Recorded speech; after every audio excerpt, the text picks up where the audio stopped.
As memórias são sempre relacionadas com tecidos. Portanto, isto é aqui. É o que eu lembro, sim.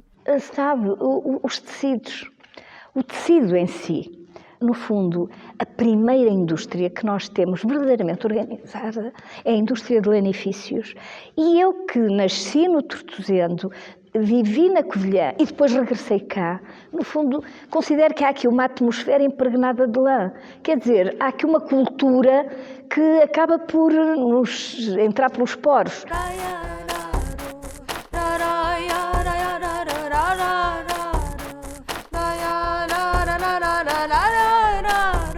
A lã influencia-me imenso, porque estou aqui. Eu tive a oportunidade, como estudei cá, de visitar fábricas. Ainda me lembro hoje quando visitei as primeiras fábricas. Foi ali, visitei lá 9 de Abril e foi outra que foi Nova Penteação. E os cheiros, as máquinas, aquilo tudo, foi impressionante. Os barulhos das máquinas. As fábricas todas, eu penso que há uma vida nas fábricas, é muito a industrialização, o fio, fazer fatos, fazer lã, o burel, as fábricas. O movimento, a azáfama que existia, o burburinho de entrar e sair dos operários, entrar e sair das fábricas, os chamados turnos. A Covilhã vivia por ciclos. Eu costumo falar que, tal e qual como nas aldeias ou no campo, as pessoas regulam-se pelo sino da aldeia, aqui a Covilhã eram essas memórias, as pessoas regulavam-se pelos sons e pelos apitos das fábricas e as sirenes. O barulho dos teares, lembro-me de andar na rua e ouvir algumas fábricas, acho muito agradável, e o cheiro lá, ainda me lembro disso. O cheiro, as tintas, tudo, eu sempre adorei isto. E depois, eu sempre fui apaixonado pelas camisolas do meu pai e do meu avô, que elas dele duravam. Então a lã sempre foi um produto que eu gostei de. A minha mãe sabia tricotar, sabia fazer isto, porque a escola também onde andou ensinava as senhoras todas a bordar e fazer isso. Sempre tive amigas que estiveram sempre ligadas também um bocadinho à indústria que nós tínhamos aqui na Covilhã. E por aí a minha ligação à lã foi sempre próxima. É quentinha, é acolhedora, no nosso contexto é uma peça fundamental pelo conforto, pelo toque, pela propriedade térmica.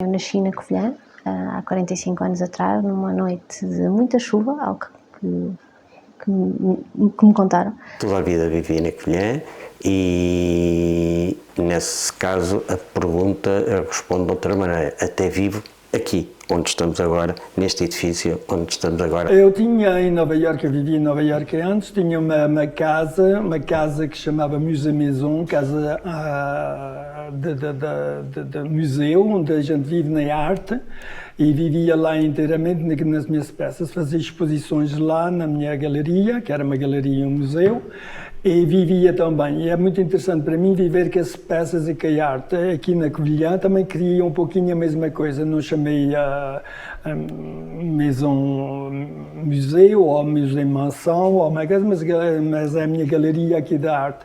Portanto, eu rodeio-me das peças que eu faço e vivo no meu espaço, que também mostro, agora por enquanto ainda não está aberto ao público porque não há verdadeiramente, mas fazemos também visitas privadas, eventualmente que as pessoas querem visitar, e é viver realmente na arte, porque é muito inspiracional de viver nas peças que a gente faz e na arte, e para as pessoas também que vivem nas casas delas, haviam ter muito mais arte e em volta delas para serem rodeadas dessa boniteza e dessa energia que elas nos trazem. Eu cresci dentro de uma loja de eletrodomésticos eletrodomésticos e quando digo cresci, é literalmente cresci, desde dias até sair da cidade, na verdade, aos 18.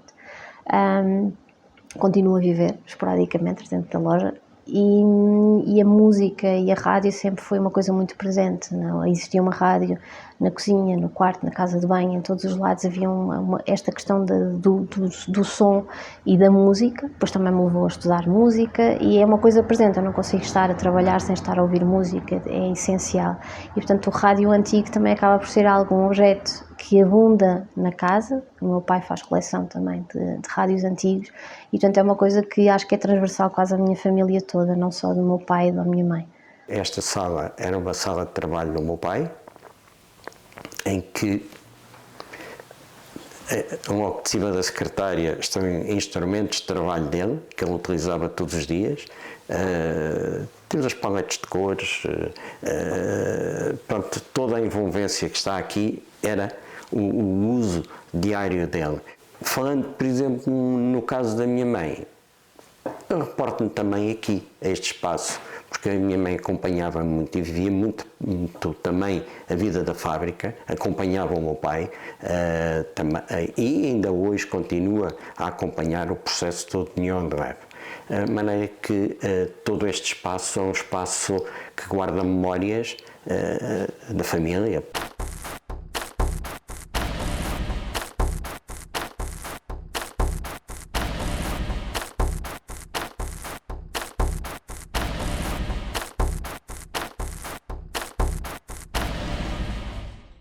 A nossa vida é muito nas fábricas, portanto, terei que dar sempre como ponto de referência, uma vez que é onde eu passo a maior parte das horas, onde é nas duas fábricas que nós temos, uma que está aqui no Canhoso e outra que temos no Tordesilhas. Comecei a trabalhar muito cedo, aos 11 anos, depois da primária, porque eles éramos 9 irmãos, eu não havia possibilidade de estudar, na altura era difícil. Meu pai era afinador de quiares, meu avô era de sol, minha mãe era cerzideira. A minha mãe era sobretudo uma costureira. O meu pai sempre esteve ligado à indústria têxtil. Eu acho que herdei um bocado da minha mãe este gosto pelas manualidades, pelas artes. E do meu pai eu sempre apreciei também este lado fabril, operário, as imagens ligadas à arquitetura, às construções, às fábricas. Não sei se de certa maneira isso depois também se reflete naquilo que eu acabo por fazer. Toda a minha família vem de origem dos têxteis, da moda, e foi esse sempre o meu caminho e toda a minha formação passou pela moda. Atualmente sou responsável pela marca Benoli e ainda conto com o grande apoio da minha avó, o meu grande braço direito deste projeto.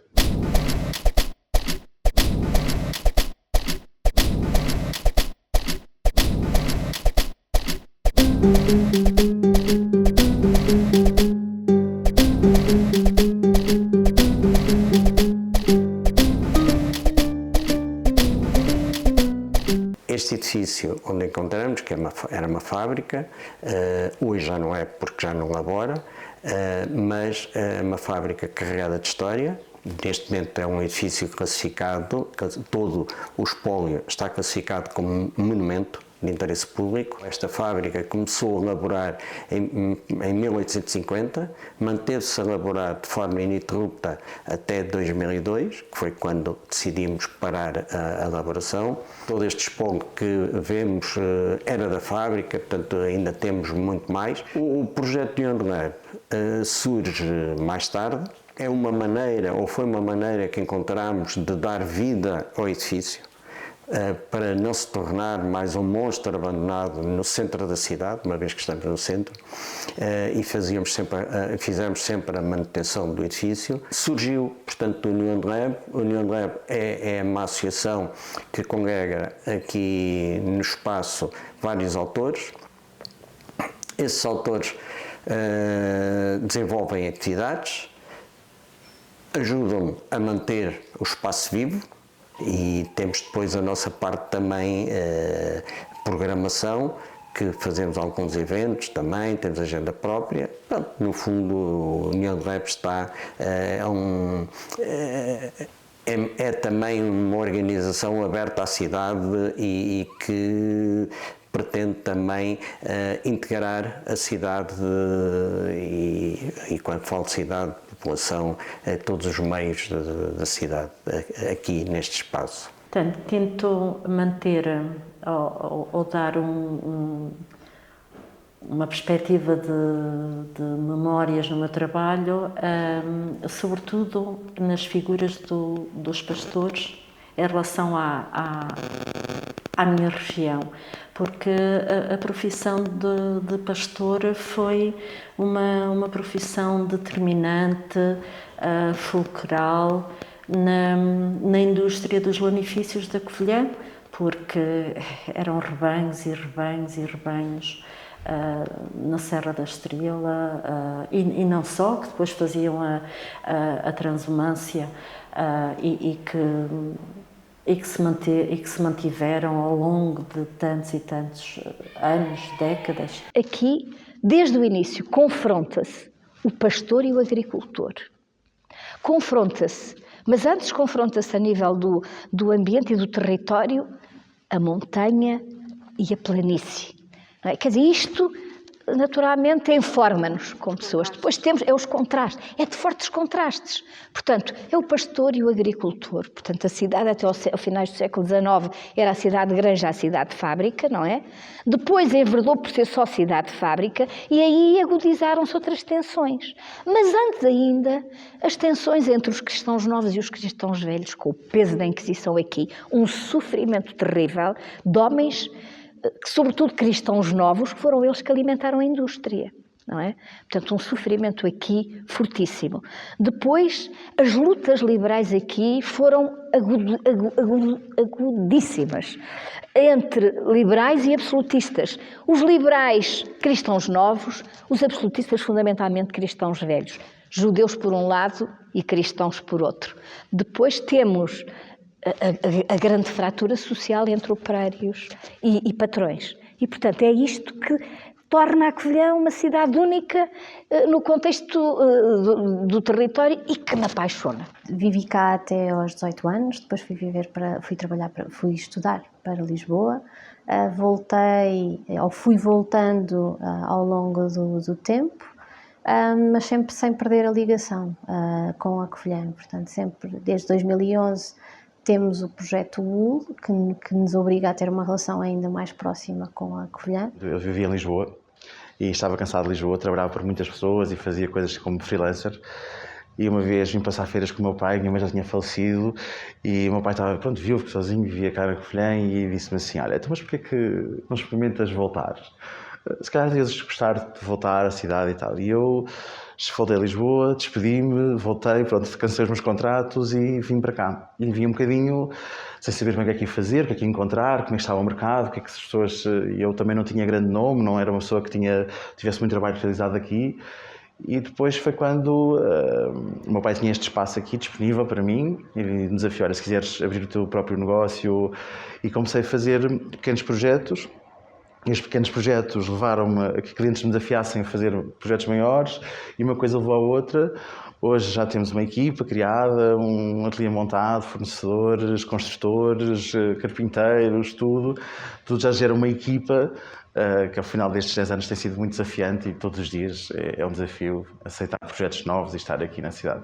Bem, este espaço para mim foi de facto um desafio enorme, porque quando vim para aqui, ainda antes de vir, eu já tinha sido contactada para apoiar umas intervenções arqueológicas de reconhecimento deste espaço e aos poucos ele foi sendo desocultado.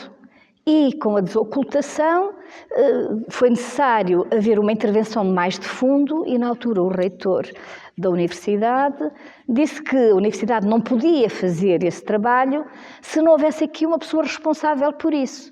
E, portanto, foi nesse sentido que eu vim a trabalhar fundamentalmente para aqui. E, portanto, este espaço, diz-me tudo, foi ele que definiu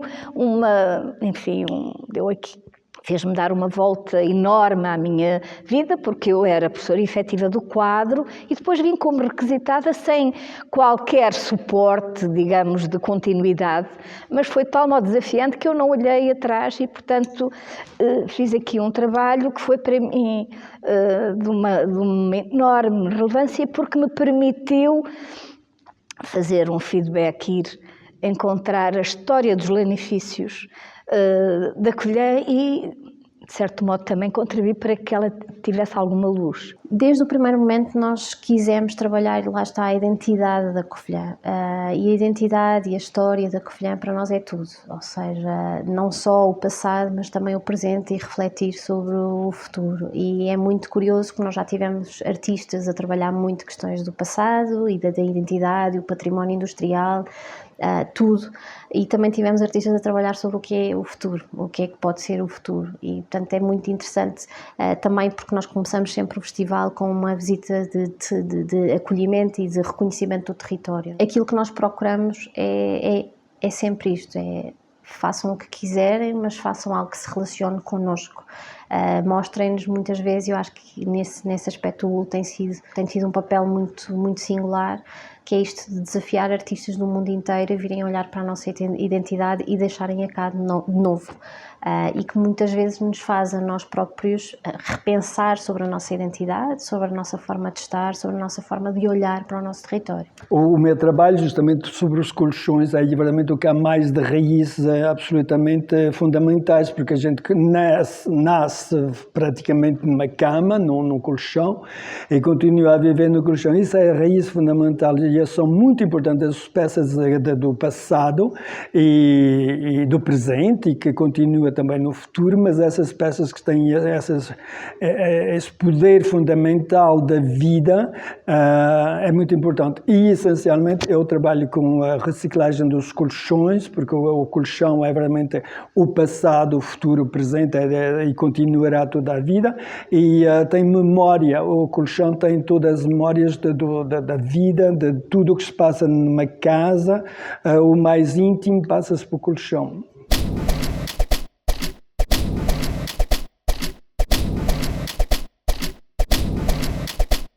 Eu sempre apreciei muito uma beleza tranquila, portanto uma harmonia e não gosto de muita balbúrdia e, portanto, este espaço transmitiu uma paz que era necessária para poder pensar e, de certo modo, interpretar, porque quando estamos em presença de património é muito importante aquilo que se descobre, mas para mim aquilo que é mais aliciante é mas para que seja de onde vem, o que é, portanto, é a interpretação.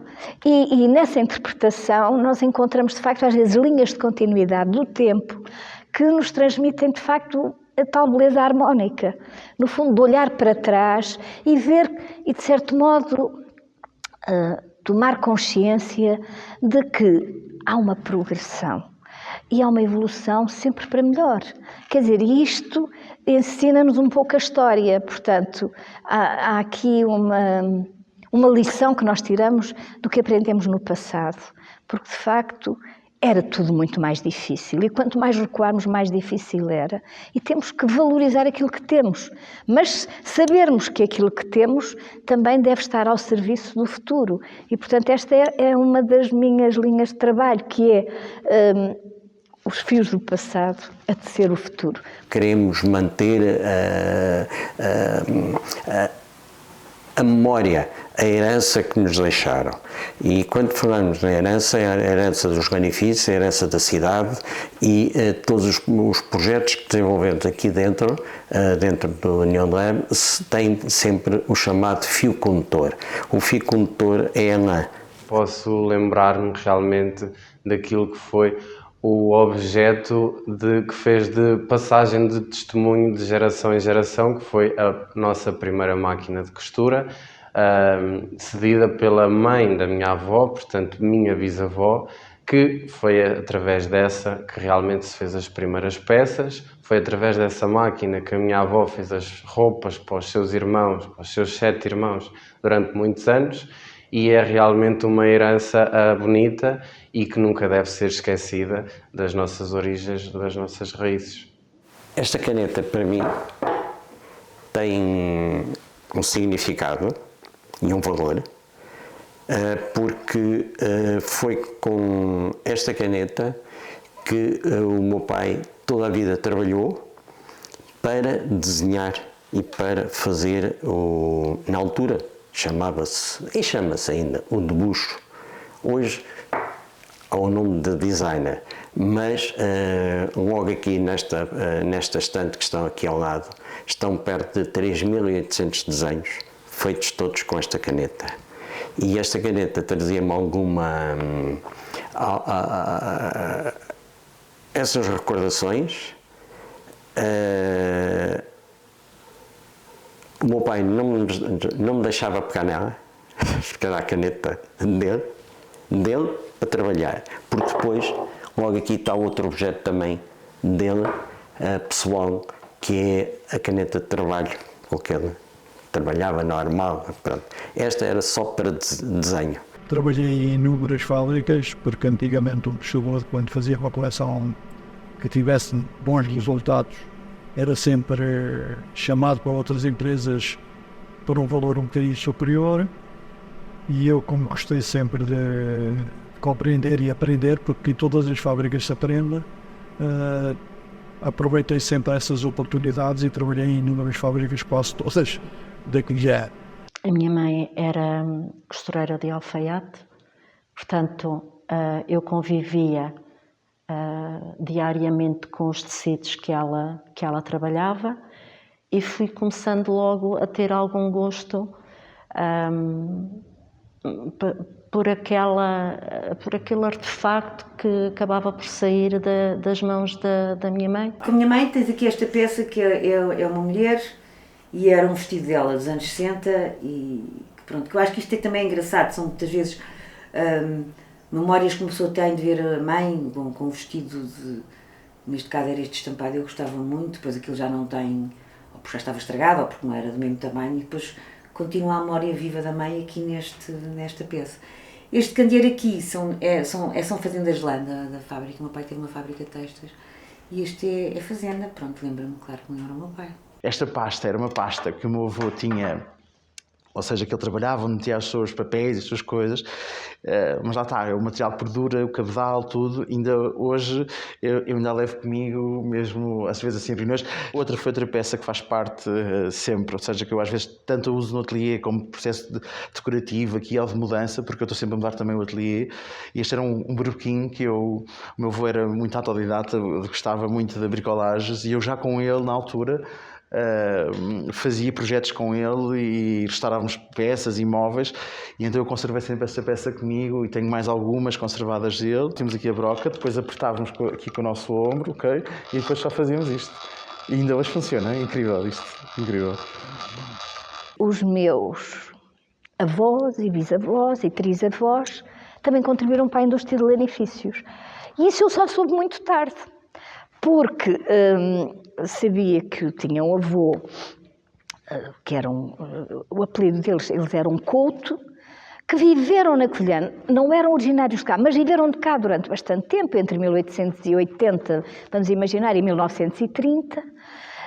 Sabia que tinham tido uma oficina de serralharia, era assim que se dizia, que era uma construtora de máquinas, mas eu não sabia que máquinas era, e já numa fase muito avançada do meu trabalho, já estava na Real Fábrica Velha, quando eu vim a descobrir que eram eles grandes construtores de máquinas, por exemplo, da Companhia Nacional de Lanifícios, etc. Portanto, vi isso num anúncio, e em que, quando a Companhia Nacional de Lanifícios faliu nos finais do século XIX,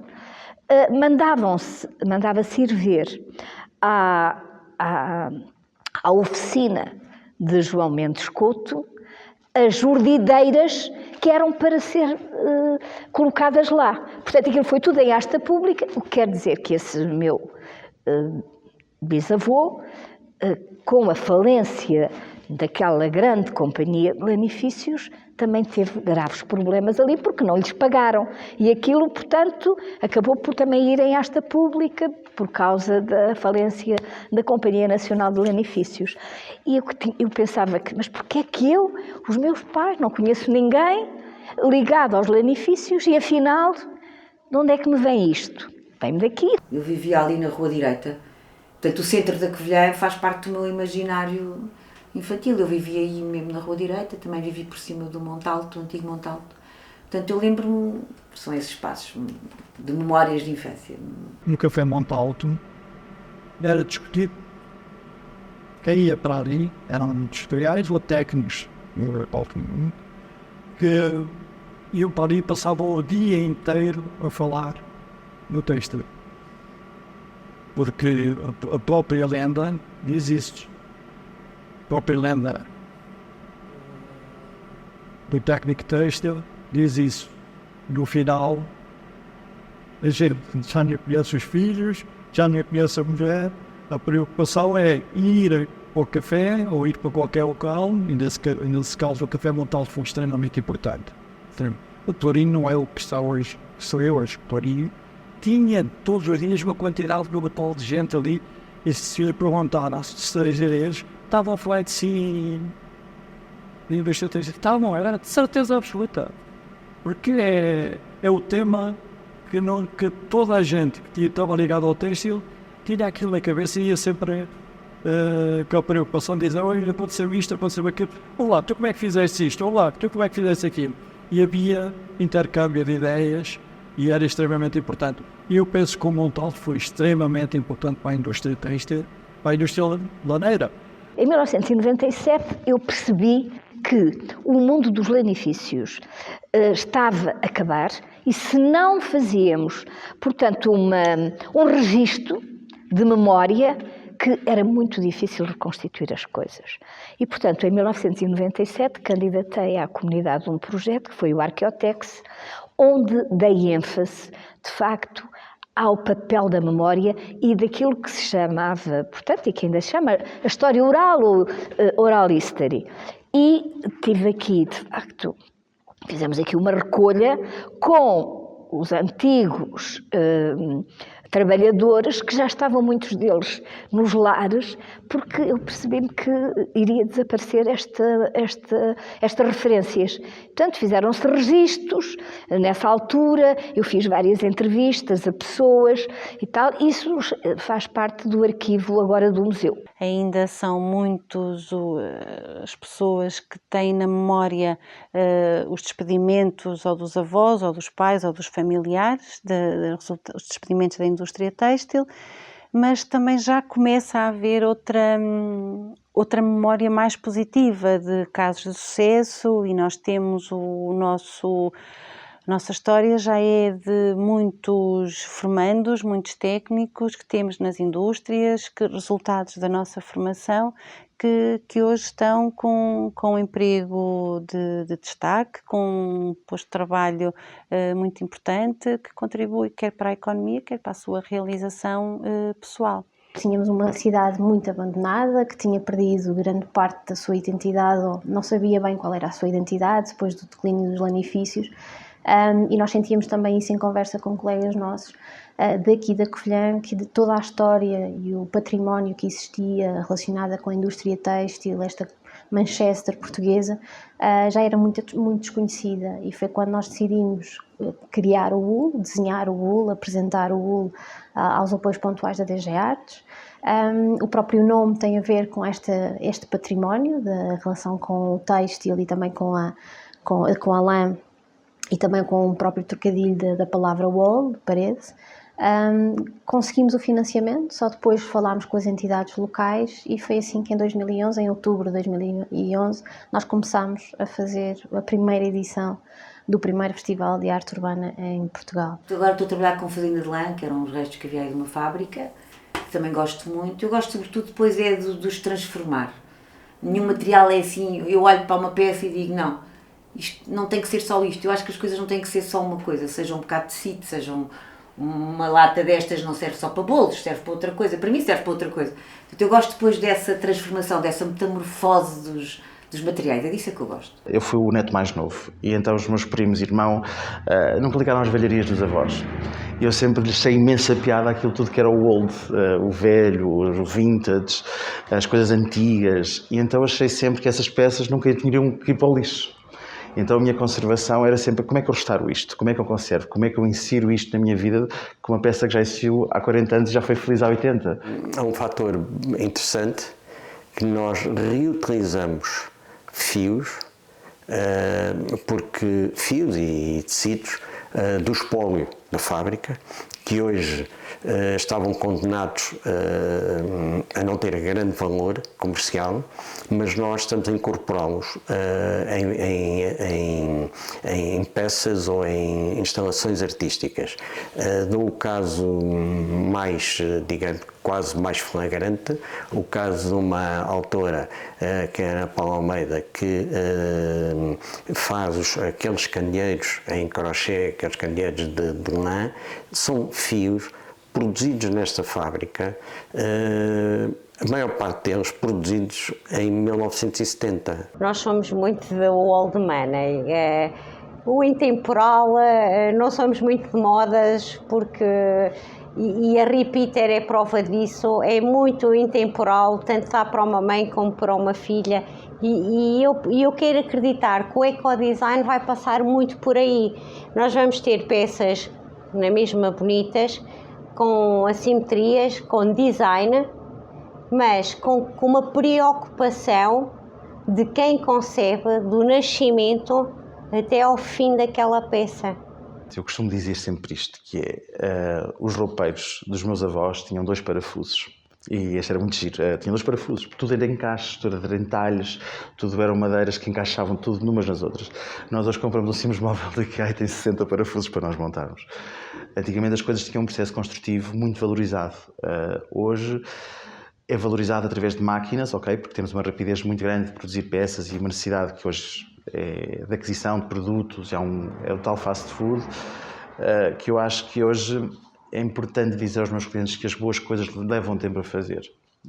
É como um vinho, é como uma comida, ou um cozido à portuguesa, ou deixar algo a marinar para se cozinhar no dia a seguir. Eu acho que isso acontece na produção de espaços, ou seja, mesmo na criação de um projeto, ele tem que perder-se tempo com ele. E aquilo que eu senti na primeira intervenção, desde a primeira, que está mesmo aqui ao lado, na Igreja de Santa Maria, foi que nós conseguíamos, só com uma intervenção e aquela semana em que nós estávamos a trabalhar, conseguir modificar completamente a dinâmica deste local. Um espaço que não era visitável, de repente começou a ser o ponto de encontro de toda a gente.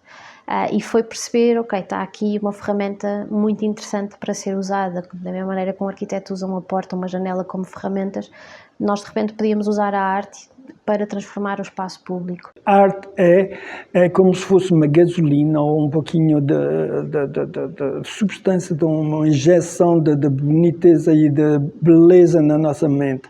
Portanto, essa é o que eu quero acrescentar, é que deveremos nos rodear mais de arte e apreciar os objetinhos e essas coisinhas todas que a gente pode pôr no interior, na vida de todos os dias.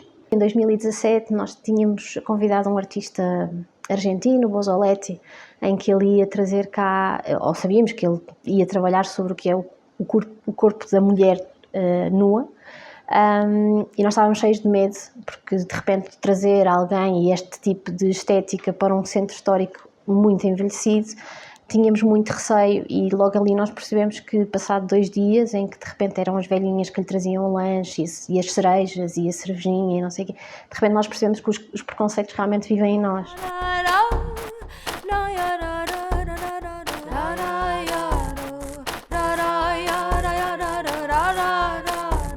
Isto é uma das formas que nós arranjámos de financiar mais ações, mais workshops do Lata 65. O Lata 65 é um workshop de arte urbana para idosos, que são 2 tardes de trabalho em que falamos com eles da história, do que é o grafite, as técnicas, os artistas, tudo e mais alguma coisa. O logotipo foi desenhado por uma das nossas alunas, a Luísa Cortesão, que nos trouxe no último dia do primeiro workshop, que era suposto ser só esse, trouxe-nos este stencil, que era o stencil de uma outra senhora que estava lá a fazer o workshop e que, passado uns anos, veio a assumir-se como o nosso logo do Lata 65. A Luísa já não está connosco, mas acaba sempre por estar connosco porque foi assim uma pessoa que também nos influenciou muito a continuar. Ela era médica, teve uma reforma compulsiva e foi muito interessante que ela veio ao nosso... Começou o workshop já no nosso segundo dia e só... Curiosamente, isto pode parecer um bocadinho mórbido, mas só no funeral dela é que eu soube que a Luísa tinha um problema de audição e ela não ia ter com ninguém, não saía de casa porque fazia muita interferência dentro da cabeça dela. E quando ela soube do workshop foi a primeira vez que ela saiu de casa.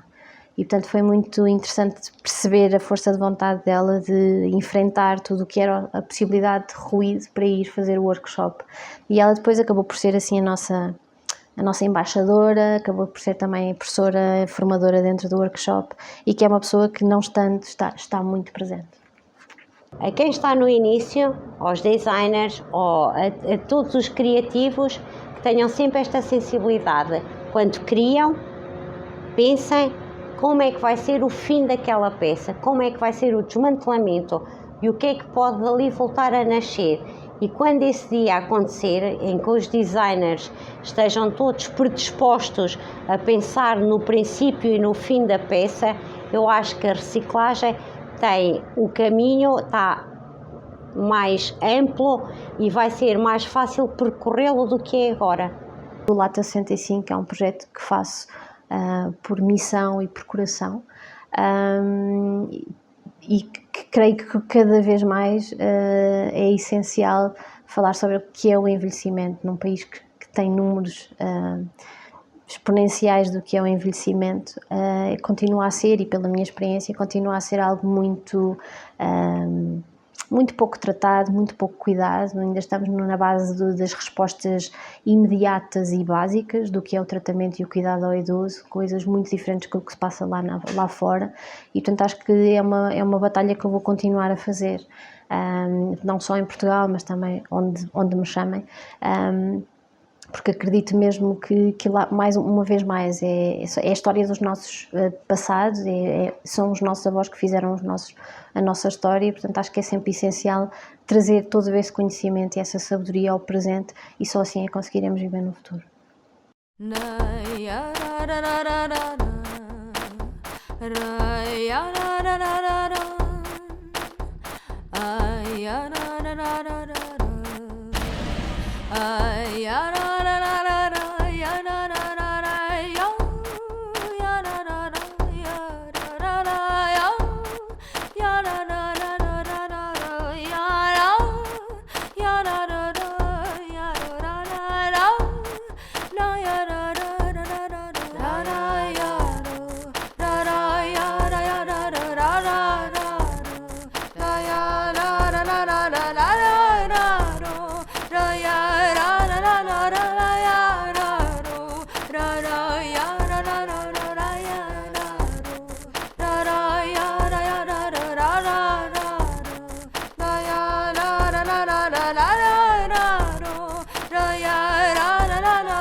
Ay,